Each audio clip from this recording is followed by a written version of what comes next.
जीवन की सबसे बड़ी सीख देने वाली कहानी। एक समय की बात है, एक जंगल में सेब का एक बड़ा पेड़ था। एक बच्चा रोज उस पेड़ पर खेलने आया करता था। वह कभी पेड़ की डाल से लटकता, कभी फल तोड़ता, कभी उछल कूद करता था। सेब का पेड़ भी उस बच्चे से काफ़ी खुश रहता था। कई साल इस तरह बीत गए। अचानक एक दिन बच्चा कहीं चला गया और फिर लौट के नहीं आया। पेड़ ने उसका काफ़ी इंतज़ार किया पर वह नहीं आया। अब तो पेड़ उदास हो गया था। काफ़ी साल बाद वह बच्चा फिर से पेड़ के पास आया पर वह अब कुछ बड़ा हो गया था। पेड़ उसे देखकर काफ़ी खुश हुआ और उसे अपने साथ खेलने के लिए कहा, पर बच्चा उदास होते हुए बोला कि अब वह बड़ा हो गया है, अब वह उसके साथ नहीं खेल सकता। बच्चा बोला कि अब मुझे खिलौने से खेलना अच्छा लगता है, पर मेरे पास खिलौने खरीदने के लिए पैसे नहीं हैं। पेड़ बोला, उदास ना हो तुम, मेरे फल सेब तोड़ लो और इन्हें बेचकर खिलौने खरीद लो। बच्चा खुशी खुशी फल सेब तोड़ के ले गया, लेकिन वह फिर बहुत दिनों तक वापस नहीं आया। पेड़ बहुत दुखी हुआ। अचानक बहुत दिनों बाद बच्चा, जो अब जवान हो गया था, वापस आया।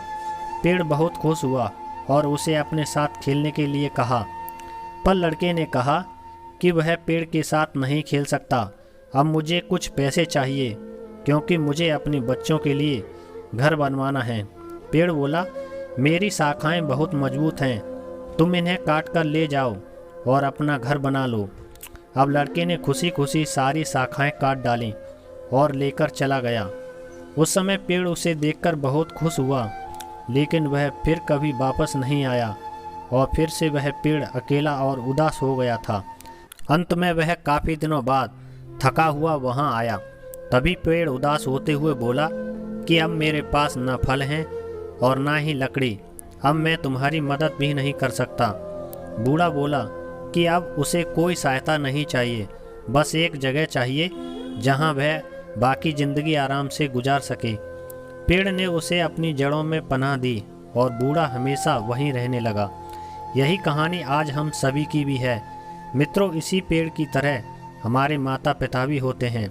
जब हम छोटे होते हैं तो उनके साथ खेलकर बड़े होते हैं और बड़े होकर उन्हें छोड़कर चले जाते हैं और तभी वापस आते हैं जब हमें कोई ज़रूरत होती है। धीरे धीरे ऐसे ही जीवन बीत जाता है। हमें पेड़ रूपी माता पिता की सेवा करनी चाहिए, ना कि सिर्फ उनसे फ़ायदा लेना चाहिए। इस कहानी में हमें दिखाई देता है कि उस पेड़ के लिए वह बच्चा बहुत महत्वपूर्ण था और वह बच्चा बार बार ज़रूरत के अनुसार उस सेब के पेड़ का उपयोग करता था, ये सब जानते हुए भी कि वह उसका केवल उपयोग ही कर रहा है। इसी तरह आजकल हम भी हमारे माता पिता का ज़रूरत के अनुसार उपयोग करते हैं और बड़े होने पर उन्हें भूल जाते हैं।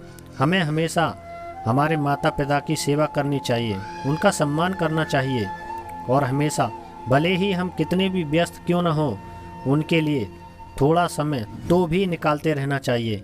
यह कहानी आपको कैसी लगी हमें कमेंट बॉक्स में ज़रूर बताएं। Thank you, wish you all the best.